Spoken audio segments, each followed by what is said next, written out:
नमस्कार दोस्तों, आप सबों का एक बार फिर से स्वागत है। पिछली बार हम लोग देखे थे उत्तरवर्ती मुगल काल का मोहम्मद शाह रंगीला तक। इसके बाद देखेंगे कि जो उसका उत्तराधिकारी कौन कौन आता है। मोहम्मद शाह रंगीला के शासन काल में 1748 ईस्वी में अहमद शाह अब्दाली जो है आक्रमण करता है और उस समय शहजादा अहमद मच्छीवाड़ा के युद्ध में अब्दाली को क्या करता है जी, परास्त करता है। अब्दाली वर्सेस अहमद शाह, ठीक है। अब्दाली को परास्त किया जाता है 1748 ईस्वी में। याद रखिएगा किस युद्ध में, मच्छीवाड़ा के युद्ध में।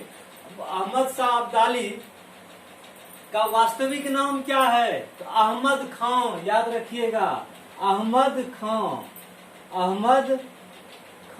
इसका वास्तविक नाम है, अहमद शाह अब्दाली का, ठीक है। और यही शहजादा अहमद शाह जो है मोहम्मद शाह रंगीला का उत्तराधिकारी बनेगा। चलिए अब देखते हैं अहमद शाह के शासन काल में क्या क्या हुआ था, कौन कौन सी घटनाएं घटित हुई थी। अहमद शाह आ रहा है फोटो, अहमद शाह। ड्यूरेशन क्या होगा? 1748 ईस्वी से 1754 ईस्वी, 1748 से 54। इसके शासन काल में सबसे पहले वजीर के पद पे किसे बैठाया गया? सफदरजंग को। सफदरजंग,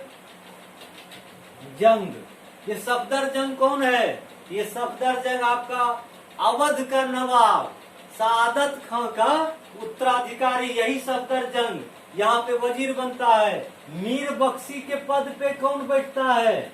मीर बख्शी के पद पे कौन बैठता है? नजीबुद्दौला।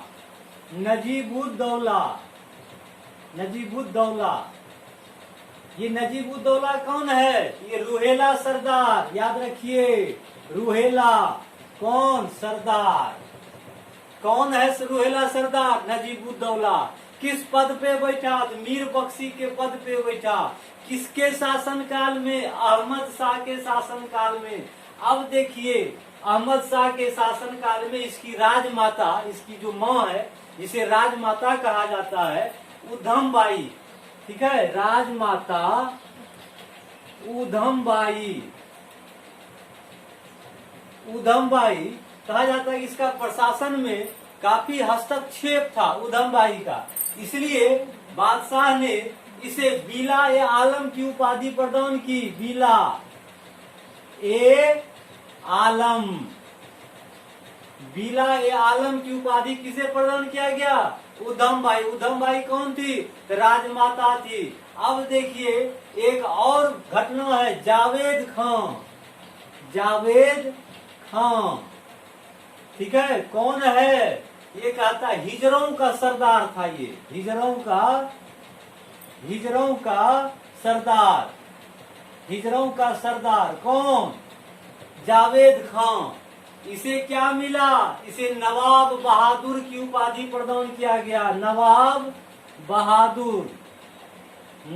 बहादुर की उपाधि दिया गया। किसे? जावेद खां को। किसने? अहमद शाह ने। जावेद खां कौन था? तो हिजरों का सरदार था। That's all. अब देखिए ये जो सफदरजंग वजीर देख रहे हैं, कहता है एक अमीर, इसके दरबार में एक अमीर था, अहमद शाह के दरबार में एक अमीर था। क्या नाम था उसका? इमाद उल मुल्क ने सफदरजंग को, इमाद उल मुल्क ने मराठों, अमीरों और कुछ और लोगों का सहयोग प्राप्त करके सफदरजंग को वजीर के पद से हटाकर स्वयं को वजीर घोषित करता है। कौन? इमाद उल मुल्क, ठीक है। इमाद उल मुल्क अब वजीर बनता है और वजीर बनने के साथ मराठों के सहयोग से अहमद शाह को भी पदवी से, गद्दी से उतार फेंकता है और क्या करता है?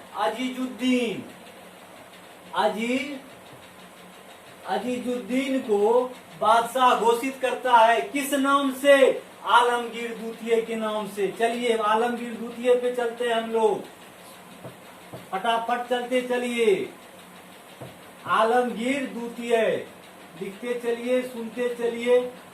आलमगीर द्वितीय, इसका क्या होगा ड्यूरेशन, कार्यकाल क्या होगा? 1754 से 1759। 1759। क्या था वास्तविक नाम? तो अजीजुद्दीन। अजीजुद्दीन।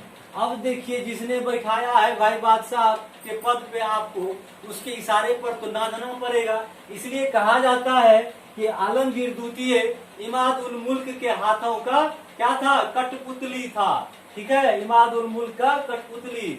अब इमाद उल मुल्क ने आलमगीर द्वितीय को भी पद से उतार कर क्या करता है? अली गौहर को बादशाह बनाता है। अली गौहर को बादशाह बनाता है इमाद उल मुल्क। अब देखिए, अली गौहर, यही अली गौहर क्या बनेगा? शाह आलम द्वितीय के नाम से जाना जाएगा। चलिए, शाह आलम द्वितीय, फटाफट काम करते चलिए। शाह आलम द्वितीय। ठीक है, ड्यूरेशन इसका क्या आएगा? 1759 से 1806। अब देखिए, 1759 ईस्वी से जैसे हम लोग आगे बढ़ते हैं, 1761 ईस्वी में क्या होता है? पानीपत की तृतीय लड़ाई।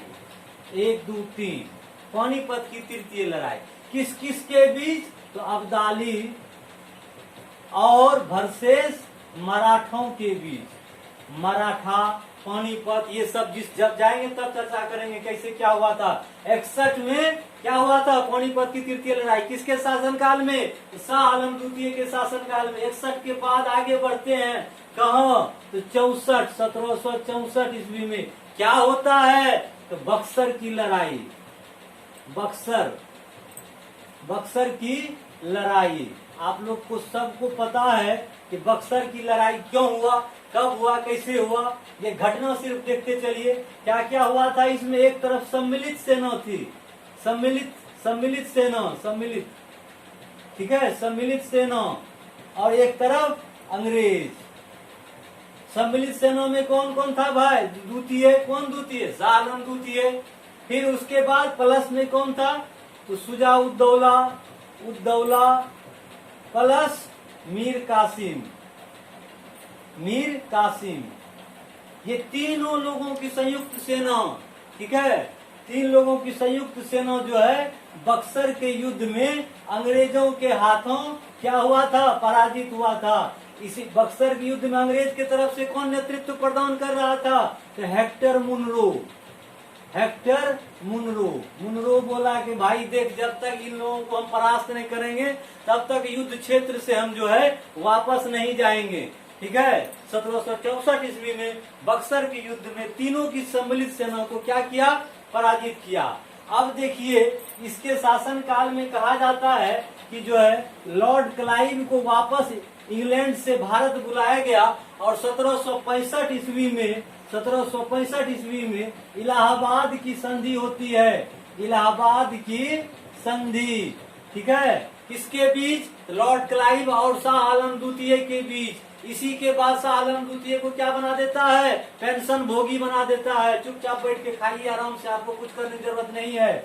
ठीक है, 1765। अब देखिए, पूछा जाता है, झारखंड पीसीएस में पूछा था कि लॉर्ड क्लाइव दोबारा भारत कब आया था? तो 1765 ईस्वी में। ठीक है, अब देखिए एक और घटना, कहा जाता है शाह आलम द्वितीय के शासन काल में 1803 ईस्वी में दिल्ली पर अंग्रेजों का अधिकार हो गया था। दिल्ली पर अंग्रेजों का अधिकार हो गया था। चलिए आगे बढ़ते हैं। अब जो है कहा जाता है शाह आलम द्वितीय नाम मात्र का शासक बादशाह बन के रह गया, है ये है। इसके बाद फिर जो कौन बनता है आगे? अकबर द्वितीय। वो अकबर ने, the great king of Bharat वाला ने, अकबर द्वितीय, अकबर द्वितीय। ठीक है, अकबर द्वितीय। क्या होगा इसका ड्यूरेशन? 1806 से 1834, 1806 से 34 ईस्वी। इसके शासन काल में कुछ खास नहीं हुआ है। इसके शासन काल में बस एक ही घटना घटित हुआ है। क्या घटना घटित हुआ है? तो यह पहला मुगल बादशाह था जिसने अंग्रेजों के संरक्षण में बादशाही प्राप्त किया था। पहला बादशाह, पॉइंट बी नोटेड, पहला बादशाह, ठीक है, जिसने अंग्रेजों के संरक्षण में बादशाही को प्राप्त किया था। ठीक है, ये पॉइंट जो है याद करने वाला पॉइंट है। अकबर द्वितीय अंग्रेजों के संरक्षण में बादशाह बनने वाला मुगल वंश का पहला शासक। इसके बाद जो आता है, आप अब देखिए एक और पॉइंट भूल गए कि शाह आलम द्वितीय की हत्या किसने करवाया था? तो कादर खां ने। कादर खां, नोट कर लीजिएगा, छूट गया था। शाह आलम द्वितीय की हत्या किसने करवाई थी? कादर खां।